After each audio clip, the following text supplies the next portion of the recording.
जिस बात के लिए मैंने ये वीडियो बनाया है उन लोगों का मैं पहले नाम आपके समक्ष पढ़ना चाहती हूँ, फिर मैं बताऊंगी कि कैसे ये जो पाक आर्मी के जो मीडिया एंड पीआर विंग के जो हेड हैं वो क्या कुछ बोल रहे हैं। तो इनका नाम है, जर्नलिस्ट का मैं नाम पहले पढ़ रही हूँ, करण थापड़, जिसकी पत्रकार जो अभी कश्मीर पहलगाम घटना के होने के बाद जिसकी पत्रकार वहां पर लोगों का इंटरव्यू लेने गई थी, लोकल्स का इंटरव्यू लेने गई थी, उनका वीडियो यूज हुआ है। एएनआई की कुछ रिपोर्ट्स यूज हुई हैं जिसमें आदिल की बहन का इंटरव्यू एएनआई ने लिया था, जिसमें आदिल की बहन बोल रही थी कि हमारी कोई गलती नहीं है, लेकिन देखो हमारे घर को किस तरीके से बम लगा करके और किस तरीके से हमारे घर को उड़ा दिया गया है। पॉलिटिशियंस का जिक्र हो रहा है, राहुल गांधी का जो सत्यपाल मलिक के साथ एक इंटरव्यू था जो लोकसभा चुनाव के समय में बड़ा वायरल हो रहा था, उसका जिक्र हो रहा है। मल्लिकार्जुन खड़गे का जिक्र हो रहा है, उनकी बातों का जिक्र हो रहा है। कांग्रेस एमएलए विजय वेड्डीतिवार का जिक्र हो रहा है, जिसमें वो कहते हुए नजर आ रहे थे पहलगाम अटैक के बाद कि भाई इतना बड़ा इंटेलिजेंस फेलियर कैसे हो सकता है और किसी आतंकवादी को ये समय कैसे मिल सकता है कि वो किसी से धर्म पूछ सके। सोचिए, इन लोगों का ये जो बयान है वो भारत में इस्तेमाल नहीं हो रहा है, भारत के लोग यूज नहीं कर रहे हैं, पाकिस्तान की आर्मी विदेशी मीडिया के इस्तेमाल कर रही है अपने इमेज को सुधारने के लिए। धर्मगुरु अभिमुक्तेश्वरानंद शंकराचार्य का वो स्टेटमेंट इस्तेमाल हो रहा है, जिस स्टेटमेंट में उन्होंने कहा था कि अगर घर के अंदर चोरी हो जाए तो सबसे पहले हम चौकीदार को पकड़ते हैं कि आपके रहते हुए चोरी कैसे हो गई। भारत के प्रधानमंत्री अपने आप को चौकीदार कहते हैं, उनके रहते हुए भारत में इतनी बड़ी घटना कैसे हो गई। तो शंकराचार्य जी को कैसे बताया जाए कि विपिन रावत जिन 2.5 मोर्चे की बात कर रहे थे उनके रहते, उनसे लड़ाई लड़े बिना हम कैसे अपने देश को सुरक्षित कर सकते हैं।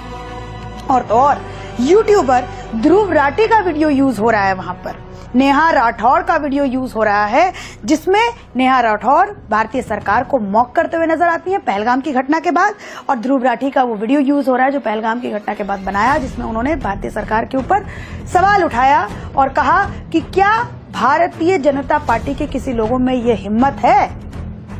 कि भारतीय एकता की बात कर सके।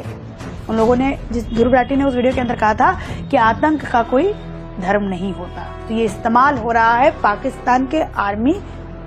के लोगों के द्वारा। और तो और राहत इंदौरी जी का वो शेर भी इस्तेमाल हो रहा है, जिसमें उन्होंने कहा था बॉर्डर पर तनाव है, पता करो भारत में चुनाव है क्या। ये सारी चीजें जो है वो पाकिस्तानी आर्मी इस्तेमाल कर रही है अपनी इमेज को बचाने के लिए, अपनी इमेज को सुधारने के लिए कि ये जो पहलगाम में जो आतंकी घटना घटी है उसमें हमारा कोई दोष नहीं है। ये देखो, इंडियंस ही खुद इनकी गवर्नमेंट पर सवाल उठा रहे हैं। कुछ ऐसी बातें भी उस प्रेस कॉन्फ्रेंस में कही गई जो मैं आपके समक्ष रखना चाहती हूँ, और अपने आप बुद्धि चक्षु का इस्तेमाल करिए और पता करिए कि आखिर ये बातें कौन करता है और किनके द्वारा की जाती हैं। पहला बयान है राइजिंग हिंदुत्व, मतलब हिंदुत्व का भारत में राइज हो रहा है, जिसकी वजह से वहाँ की माइनॉरिटीज को प्रताड़ित किया जा रहा है, जिसकी वजह से वहाँ के लोग खुद रिटेलिएट कर रहे हैं। और ये जो घटनाएं पहलगाम में घटी हैं, जो आतंकी घटना भारत में हो रही हैं, वो खुद वहाँ के जो लोग हैं जिनको भारत दबा रहा है, कुचल रहा है, वहीं के लोग खुद कर रहे हैं। ये एक नैरेटिव पाकिस्तान के तरफ से देश भर में सेट किया जा रहा है, उसका इस्तेमाल वो किस तरीके से कर रहा है अपनी बातों को सपोर्ट करने के लिए, इन लोगों का जिनका मैंने अभी लिस्ट में नाम पढ़ा।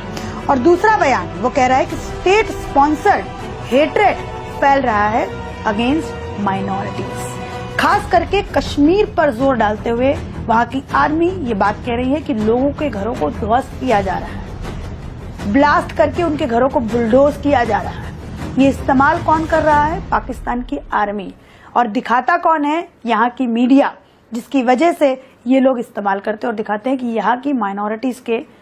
ऊपर बहुत ज्यादा प्रताड़नाएं हो रही हैं। आज आप भारत के मीडिया हाउसेस के कुछ लोगों को सुनिए, कुछ ऐसे पत्रकारों को सुनिए, कुछ ऐसे पॉलिटिशियंस को सुनिए, क्या आपको उनकी बातों में और जो अभी पाकिस्तान के ये जो आर्मी के जो ऑफिसर हैं उनकी बातों में कुछ सिमिलैरिटी नजर आ रही है? खुद आप सोचिए और ध्यान दीजिए। तो अंत में मैं यही बात कहना चाहती हूँ कि ये वक्त बड़ा गंभीर है भारत के लिए भी, लेकिन भारत के लोगों में जोश बहुत है। आज मैं पढ़ रही थी कि चंडीगढ़ के अंदर सिविल डिफेंस में खुद लोग जाने के लिए जो मतलब एक फॉर्म भरवाया जाता है कि क्या आप वॉर में हिस्सा लेना चाहते हैं, तो भीड़ लग गई थी उस फॉर्म को भरने में। सोचिए भारत के लोग